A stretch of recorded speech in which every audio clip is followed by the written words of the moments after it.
Good evening, Prescott Valley. Welcome to the September 13th Parks and Recreation Commission meeting.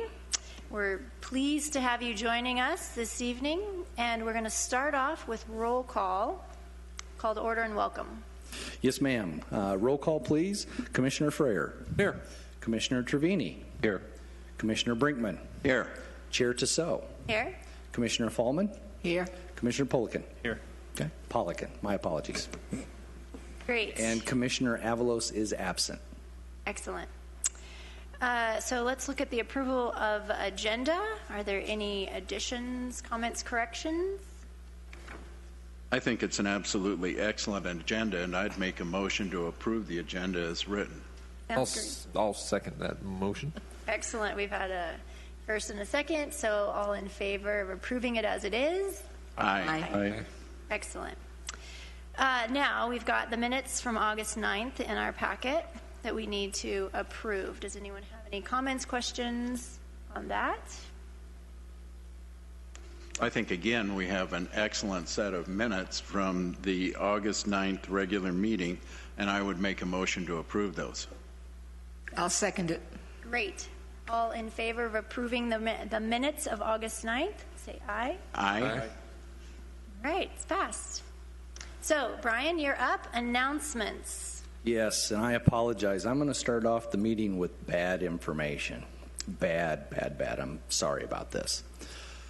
We are scheduled to host our annual cornhole tournament on Saturday, September 17th on the grounds of the Prescott Valley Civic Center.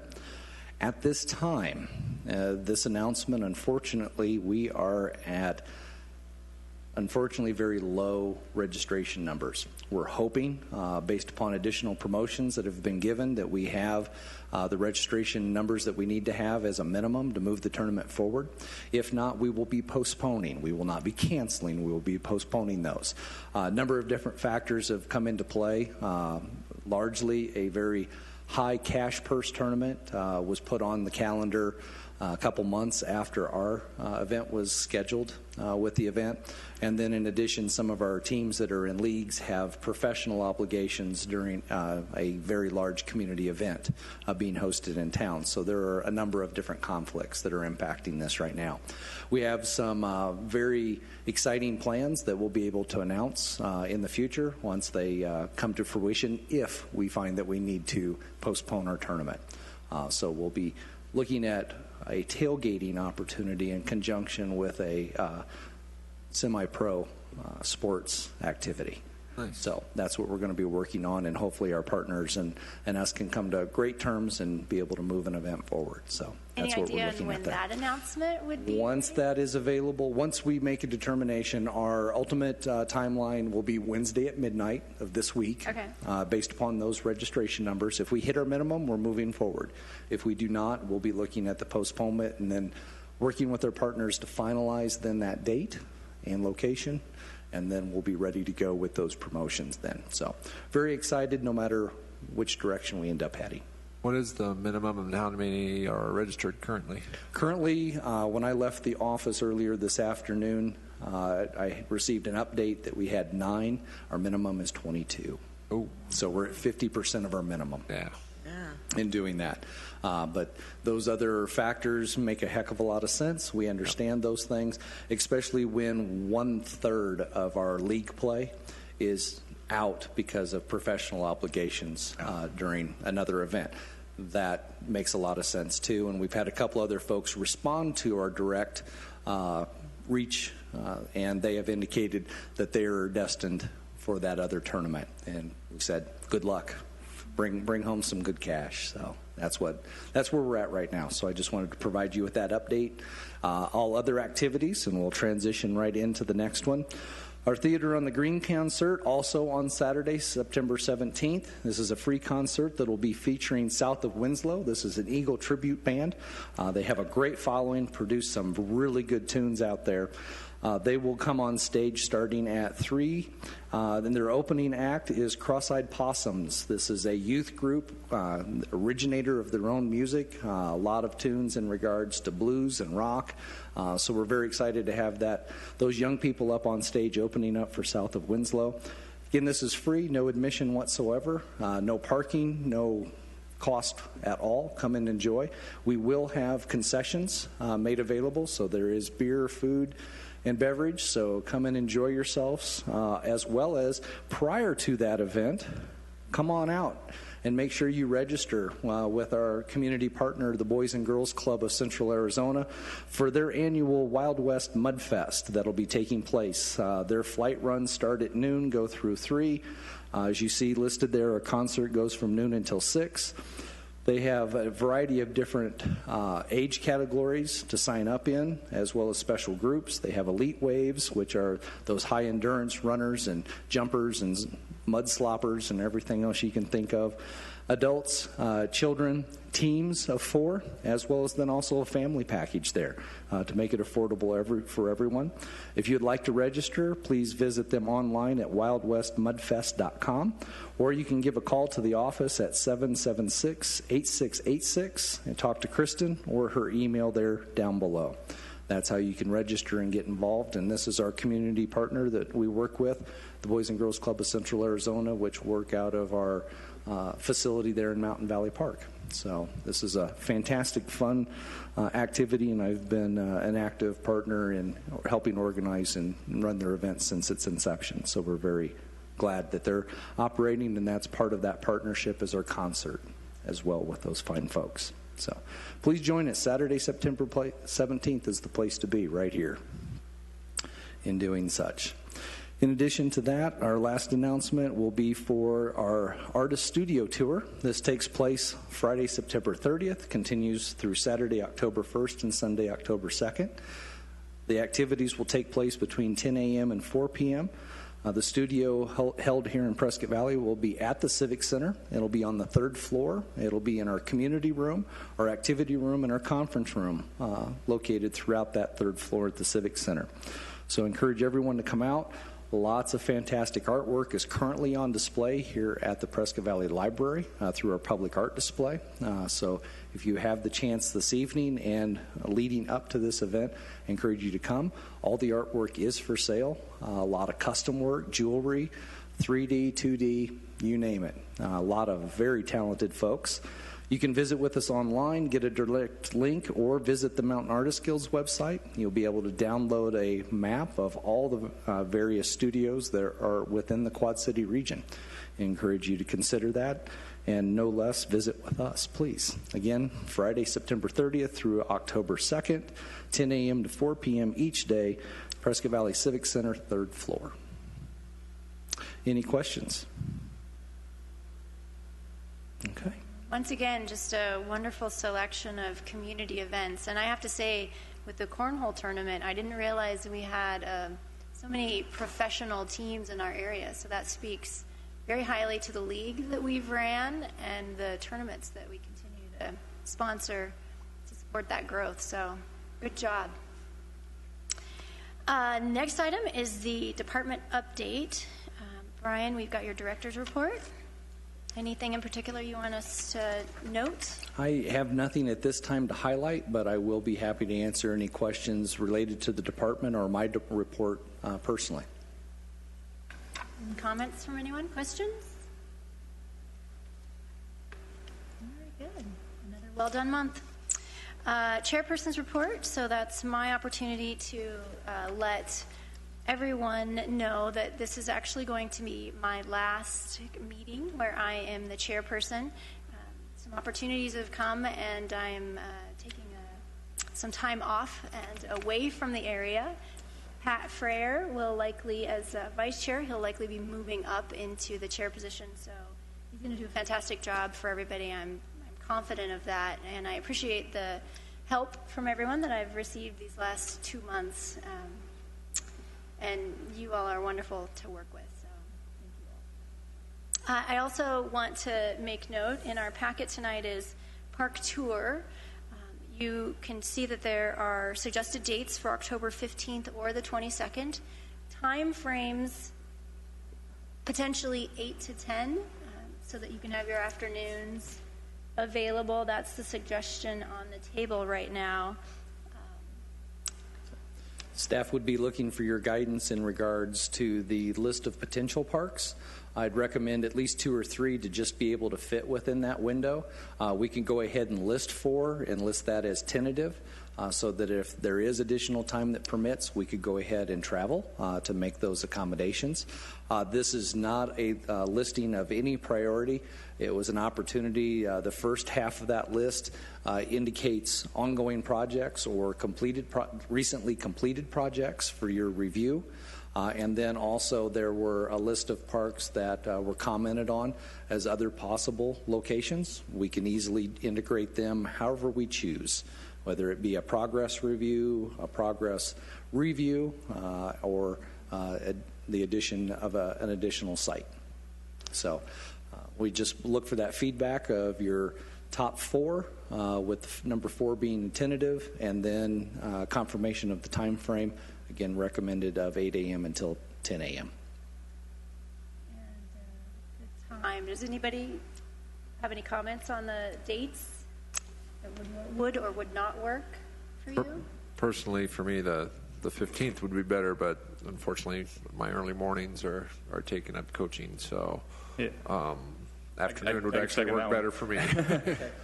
Early afternoon would be preferred for myself as well. And we could do that if we would prefer. So a 2 to 4 time frame, is that reasonable, or even later? Noon to 2 would be fine, or maybe 12:30 or 1 even would 1 to work. 3 or a 2 to Personally, 4? I don't know how it would impact everybody else, but What do you think? I think early afternoon, 2 to 4 is a good time for myself, especially on a Saturday. There's a lot of activities going on in the morning for my household, right. so it's tough to lock them down. But either Saturday works fine for me. Okay. How about you two? I'm flexible. Okay. Okay. All right, So aim for the 15th, perhaps? in the afternoon. 15th? Looks Okay. good. All right. 15th. Okay. And 2 to 4, 1 to 3. Like 2 to 4 is the best time. Well, yeah. that's fine. Okay. 2 to 4 p.m. All right. Super. All right, and then on, maybe before you head out tonight, if you can identify the 4 parks that you'd want to see, we'll get that recorded. Yes, and if it could be that simple, if you want to grade those out, and then we'll just take the highest percentage of 1 through 4 ratings, we can easily do that. Assemble those as that's the majority choice, if you will, and go crazy. That works. And then we'll post that agenda, and then we'll schedule it up. I'll coordinate the van so we can travel together in that way, and establish it and move forward. Okay? Good. All right. Onward is the Tree Advisory Board business. The only thing that I have to report on that is that it's time to convene the group, and a date for a meeting will be forthcoming for those that are on the committee. And if anybody is interested in joining the committee, you can certainly connect with Brian, and he'll add you. Happy to add you. Yes. For past purposes for the commission, their general understanding, historically it has been the chair, the vice chair, I'm forgetting the past chair, for lack of better terms. My apologies. Did Past we chair just add emeritus. Past chair, former chair, something of that Esquire. nature. There you go. And so in doing that, or past officio, how's that? In doing so, and then also we have a professional joining us as well, Arborist. whether that be an arborist or someone in the industry of doing those things. So we would assemble in that fashion. It sounds as if we are going to go through a process of electing a new vice chair in doing that, but be able to begin those processes. So if that sounds good with everyone, we'll kind of look at our dates, post an October meeting for that election process to take place. Do we know who the arborist is? At this time, it is Mr. Spone. But Oh, Mr. okay. Mr. Great. Spone, I believe, is no longer in the area. So with that, I will be talking to our professional contractor that we also work with, and going through that process and see if he and or his proxy would be able to assist Okay. us. I know a couple of others, so if you need. Super.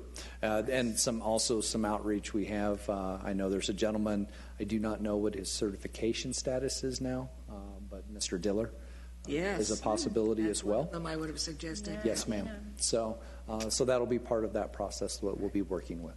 Okay, good. Okay. Yes. Yeah, it's a great program. It's good to keep moving forward on. All right, moving into old business. Fane Park update, Brian. Yes, ma'am. Actually, it's a kind of a multi-pieced process here. I know Commissioner Frere will want to talk about some of our current and completed status on some of our trails. I wanted to give you some update also as it related to trails, and that is we have closed out and submitted that letter for reimbursement to the Arizona Game and Fish Department via the Heritage Fund grant that was awarded to us. We ended up utilizing nearly $11,000 of the $13,000 that were awarded to us. We have some of the final pieces procured, and we'll be actually doing some restoration work to the work that we did. And I say that from the standpoint of, as the Commission is aware, generally on an annual basis, we lose that service road / path around the Rose Creek arm of the lake. This year, we were successful in maintaining that maintenance or maintaining that roadway or that service path was because of the grant work that was done. So we're very thankful for that. We're amazed at the velocity of water that was coming through the creek.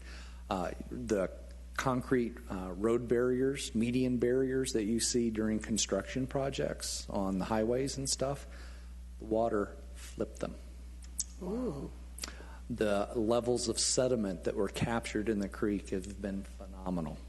And you'll still be able to see it today because the creek is not dried out enough that we can get equipment down into it. It's facilitating. Unfortunately, sedimentation did come through. It's to be expected. We'd be fooling ourselves otherwise. And it's starting to fill in the lakeside of Rose Creek. So we're going to have to do, as we always do, that type of continued maintenance, but not to the point that we lost that pathway. So we kept that material there. It did not enter the lake. So we're very happy about that. The additional materials that we procured just prior to the reimbursement letter request, those will go to aiding those road barriers up creek to hold back that sedimentation, reduce or eliminate the tipping of the barriers, and do some additional work that we have there.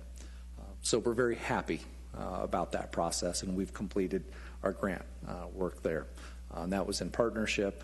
Also, some additional work that went out there with our Over the Hill gang, and with that, I will transfer the platform over to Commissioner Frere. Okay. Well, the Over the Hill gang's hard at work again out there, finishing up the reroute of the Canyon Trail, which, just historical purposes, was built in a unsustainable location, and the water has eroded it terribly over the years. So they've been out there the last 2 Fridays, brushing new alignment and starting to bench cut the new alignment to connect down to the bottom before the erosion gets too bad. In addition to that work, they're going to be improving shoreline access trail right there, and closing off some of the historic social trails that have contributed to vegetation loss and just erosion, essentially. I mean, I don't know how better to put it. But it's all coming together very nicely. Of course, with all the rain and everything we've been having, the weeds are overgrowing things faster. And Brian and I made a site visit out there, and I think once we get proper signage up and people start realizing there's new trails in these areas and directed in the right spots, it will cut down on the social aspect and the erosion problems that have existed. So they're dedicated to working every Friday for the month of September.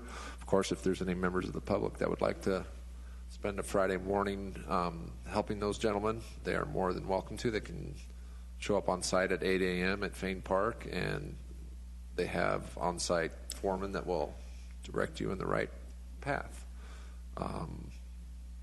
other than that, looking forward to seeing how those finish up and how it positively impacts the lake and the fishing access too, once the shoreline is a little better defined. Yes, sir. Wow, great work. What are we doing about the dam? The dam is still under review. That review process is still with Game and Fish. We're about 30 days into that 90-day response period of doing that. We've been doing well. Right now, we're just below what's called the step. If you look across the dam, you see that little step down section. And so that's where our water line is currently at right now. We're hopeful, but we know that there is some loss, and we'll be working with Game and Fish in regards to that review process and their engineering. Do you think it might be more advantageous to really tackle this in the winter? Well, that has yet to be determined. That's where we really want to work with Game and Fish and their engineering. With that level of expertise that's there doing that, that is where they're at, and that's right now still under review. Okay. More than likely, just the time frame of 90 days will probably lead us into winter regardless. Yeah, true. And we'll see what that determination and game plan is, and we'll continue on from there. Okay. Good. Well, thank you for the updates. Any last comments? I do. I have a question, Brian, because a lot of folks out my way in Pronghorn Ranch have been asking me or sending messages out on the neighborhood email site there. Can you give us just a quick overview of the issue with the gate or the valve? The valve is not the issue. The valve has been functioning. This has been a matter of conversation that we've had here for a couple of months now. This is a 1920s dam that was constructed for hydraulic mining purposes for Lynx Creek Way. In doing so, what they had was basically a drain plug at the base of the dam back in the day. And with that, there was no valve control. What they would do is they would put material in that hole, and then when they needed to do sedimentation work, they would literally set charges. And that would remove the blockage, and then they would be able to flow sedimentation out. Okay?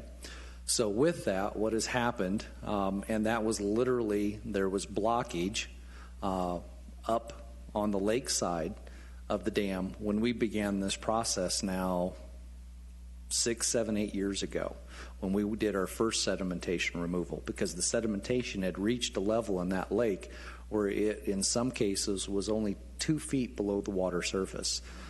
So we literally had, out of the 54 feet, I think, in total depth from top of dam all the way down to that drain plug that I call it, we had literally 47 to 49 feet of sedimentation. So we removed that, and through that process then, to facilitate a better process, if you will, of retaining water, what we did is we had, there's roughly 30 feet of depth of the dam down at the very base. So we put in a 15-foot stick of pipe. On the end of that, we have a valve, an actuated valve that's down there. The valve is holding. The pipe was set in, redheaded in, did all the work that we did, setting that pipe. But with that, we had to grout around it. That grouting worked perfectly fine. We went through this new process. The grouting held. It held for a limited period of time, unfortunately. It all checked out, but it just came under new pressures, new and fresh pressures. So the grouting has failed. That's the cause of us losing water. When we went back in through that analysis and saw that we were losing water, we were losing it all around. We then had to go back in, drain the lake. We went then and hydraulically cemented back in around those areas.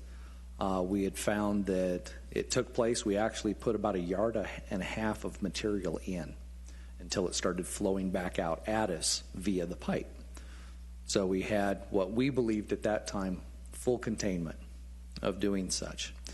Well, unfortunately, what we have found is that is not the case. And there was enough flow that was still coming from the lake and on the underside of that pipe that it did not hold. And that's where our flow is occurring, is on the bottom side of that pipe, but it's still that grout area. We have perfect containment on the top side, but we do not on the bottom.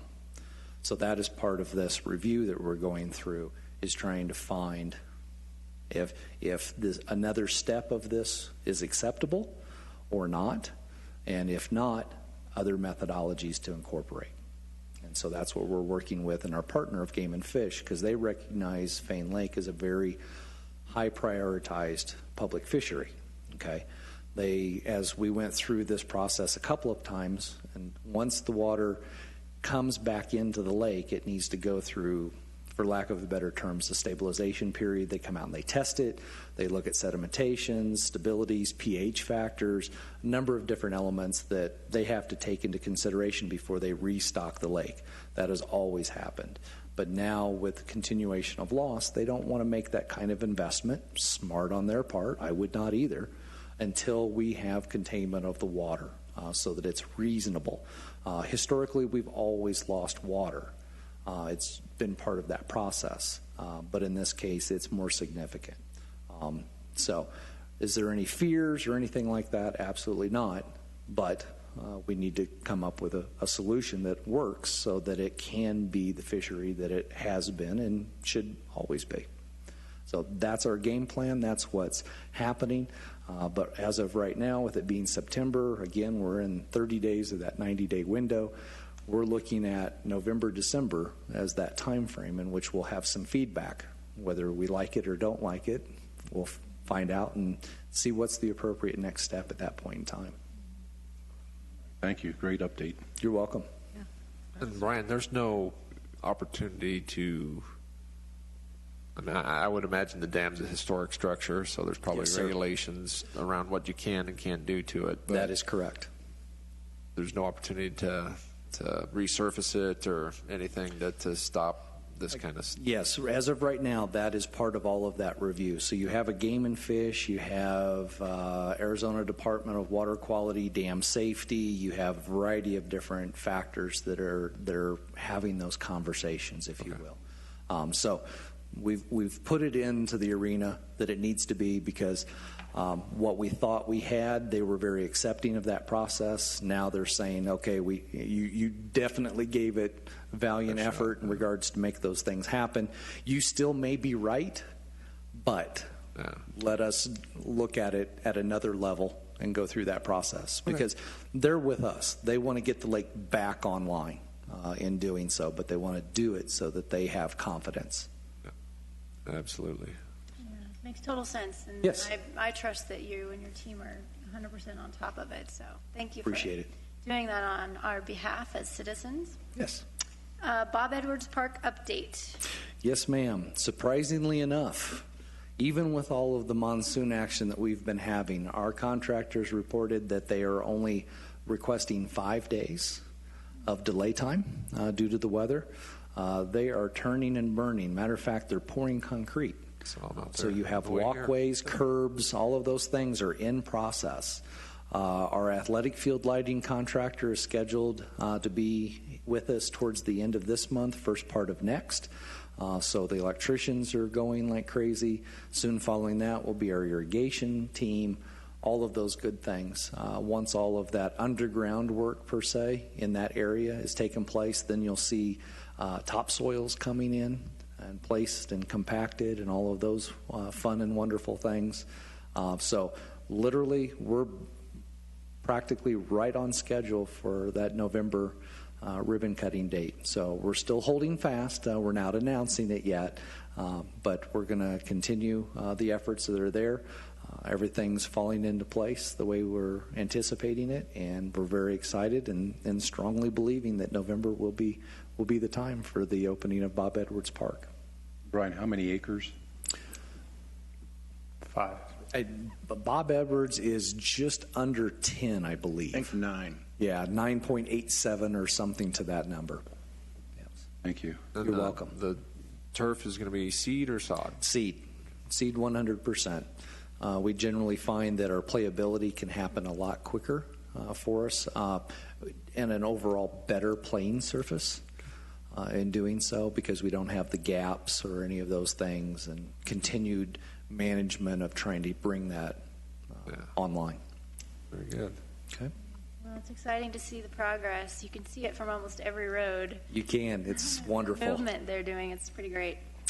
Fenceline Park Playground update. Back to you, Brian. Yes, ma'am. Very happy to report that our manufacturer has received our request. They have received it, processed it, and rumor has it that it is on its way. It's actually being shipped. So we're hoping to get some feedback from our representative, seeing what his install crew schedule will permit. We've requested a 2-week lead window so that the appropriate modifications to the site can be made, and then also the guidance in regards to excavation and all of those other goodies that go into it. We'll pour the containment curbs on the east and west ends, I believe it is, of the site for the safety surfacing, and be ready to turn the site over to those folks when they arrive. Typically, it's about a 3-day process for install, and then following right behind that, we'll be going through and installing then the safety surfacing and opening that playground. So once we have those dates and everything, we'll be responding to you all and scheduling that ribbon cutting ceremony. It's been exciting. Almost 3 years in a row, new playground, so which is good.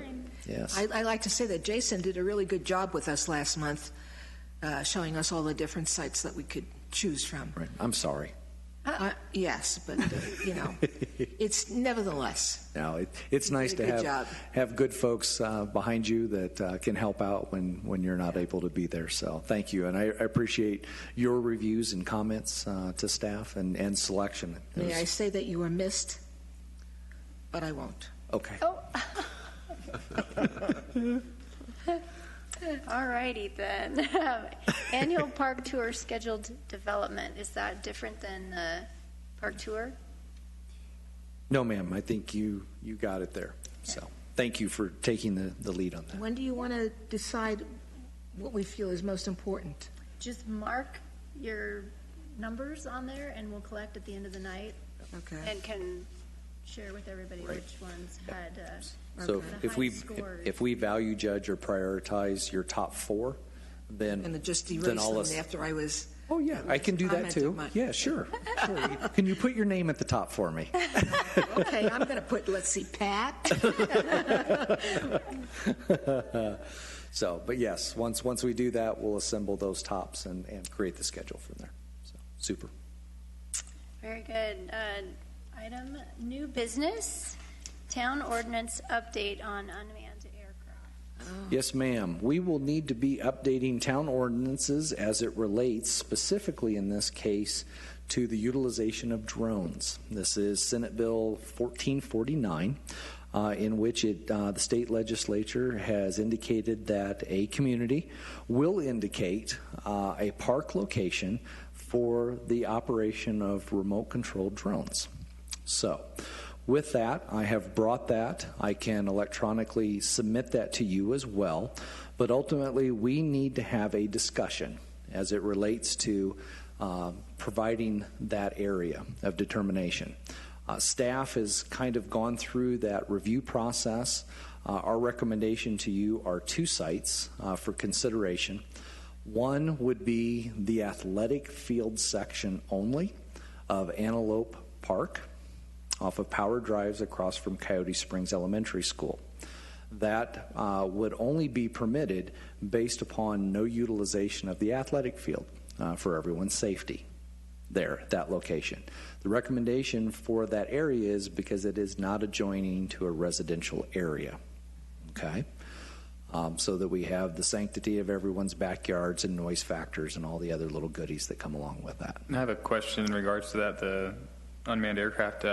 What's the current status of the facility nearest Tim, or what used to be called Tim Soda Center. Yes. Prescott Valley Event Center. Right. That is currently a RC park, and then they also have unmanned aircraft, not necessarily drones, but they have Yes. RC planes and whatnot. That is That's not a correct. facility of Prescott Valley whatsoever. As per state legislator directive, it has to be designated as a park space Okay. And that in is doing it, that. right. That is correct. So that is what we have before us. And at some point in time, that area, as it has been granted by the Fain Signature Group, will be lost to development as well. So we're looking at those factors. Getting rid of the community farming there. The They have gardens. moved that as well too. Yes, ma'am.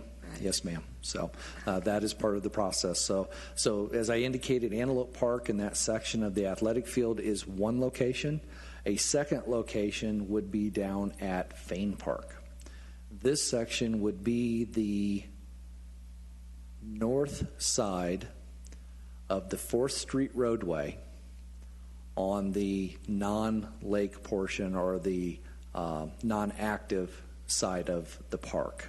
And I know you'll need a visual, and we'll need to discuss this and have a little bit more. So there's some materials that we need to review. The purpose of that is by putting it at that particular location, it removes it from a wildlife disturbance issue that we all know is there at the lake in regards to the waterfowl, the blue herons, the mergansers, all of those kinds of things. Deer too. Deer, yes, so it would be a wildlife issue, interaction issue. So that would be the other designated location that we would be looking at. So we'd have Fain Park and Antelope Park in those areas.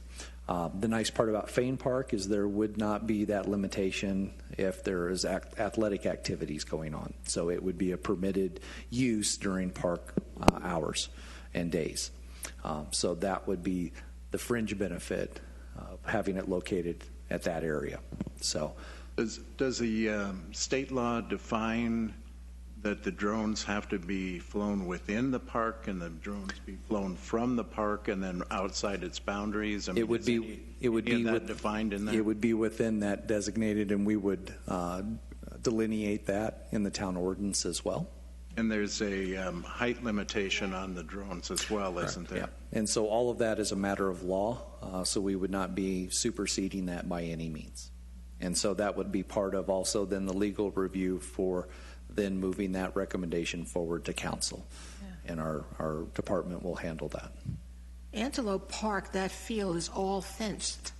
Yes. Yeah, and that's a pretty good sized field. Yes, ma'am, it is. And would the fencing of it be advantageous to pick that park for the drones? The fencing would be advantageous because it would be a very definitive border. Yeah. So that would be of benefit there. Yes, ma'am. Yeah. Yes. Okay. And the parking is right adjacent to it. Correct. So there is a lot of benefit in that way, Yeah. as well as then Fain Park. It wouldn't be as directly accessible, the particular area to the parking lot, but I think it would be a very defined area, and then we would also provide signage to help the user be educated Right. through that process as well. Yeah. Okay. The area that finally is designated, then is it used for the drone park all of the time, or is it used as a drone park during certain hours and then other activities can go on? In either case, it would be available during park use hours and days and times, with the exception only at Antelope Park that it would not be permitted use during scheduled athletic times. So any time that there would be functionality for athletic purposes, it would negate an operator of a drone to be able to use it at that moment. So that would be the user conflict that would be there, as opposed if we did look at Fain, there at this time the only conflict would be is making sure that you're within that designated area, because there are some privacy issues that we need to be cognizant of there in Fain Park. But I think with the appropriate signage and education that can be had there, it could work as well. Would you repeat the place, the Fain Park section? Fain Park, if you're familiar with where the chapel is located, Yeah. and then the roadway coming into the park, okay, and typically when you go through the Valley of Lights You would then travel going west, Yes. or excuse me, east. Yes. In doing so, it would be that roadway that you travel, 4th Street, okay? That would be your southernmost border. Your western border would be that property line, and then running northward to then that property line again back over to 4th Street. So those would be your boundaries. Users would have to park in Fain Park, travel up to the Fain Chapel, and then utilize that hiking cross through that's there, and then access that area. Okay, In thanks. doing that, yes, ma'am. Which of the two sites is the largest? I would say Fain. Fain is is? probably the larger area. Yes, ma'am. And I can easily provide that analysis with square footage slash acreage. All right. In doing that. So in this, who has the responsibility to enforce? Is this our local police department? Yes, ma'am. Or- Okay, so. Yes. And so that would be that shared process that we would have in doing that, because it would, once your recommendation is offered, it would go through then that review process for then presentation to council. That review process would be the statute or the ordinance itself, making sure it aligns with the state statutes.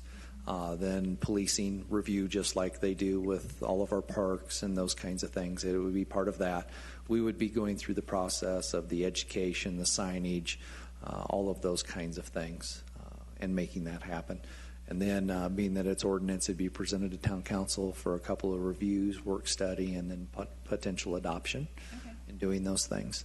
And then it may also lead to some engagement process. That's undetermined as we speak. So, Okay.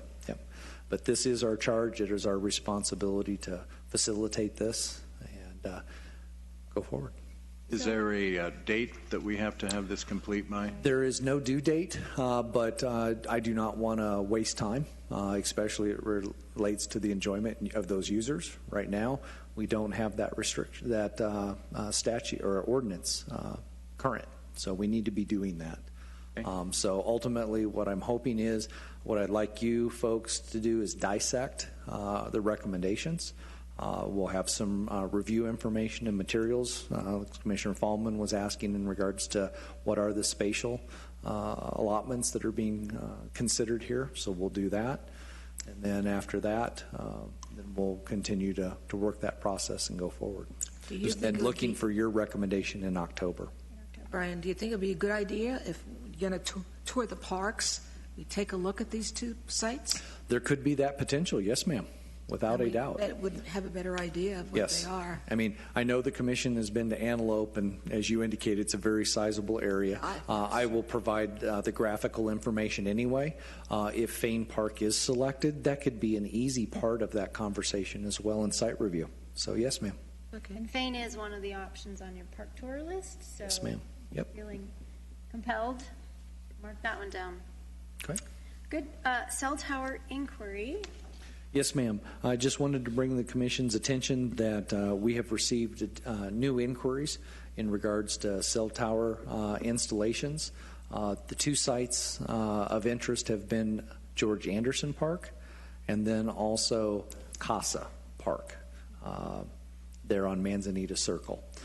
So they have been inquiries. Until official correspondence and desire is received, then it is just an inquiry. If we do receive official consideration, then what we will be doing is working with that particular vendor in conducting and organizing community participation meetings, much like that we did out at Viewpoint Park, if you remember back for that cell tower process. So we'll be engaging the public on their behalf, requesting their participation, and all of those moments. So once we get to that point in time, it's not a matter of commission function until the recommendations come back, the community feedback comes through, all of those types of things, as well as then also submittals of possible installation locations, those kinds of things. And that will be presented to the commission for their review and recommendation. From there to go forward to council for official adoption and then awarding of contract.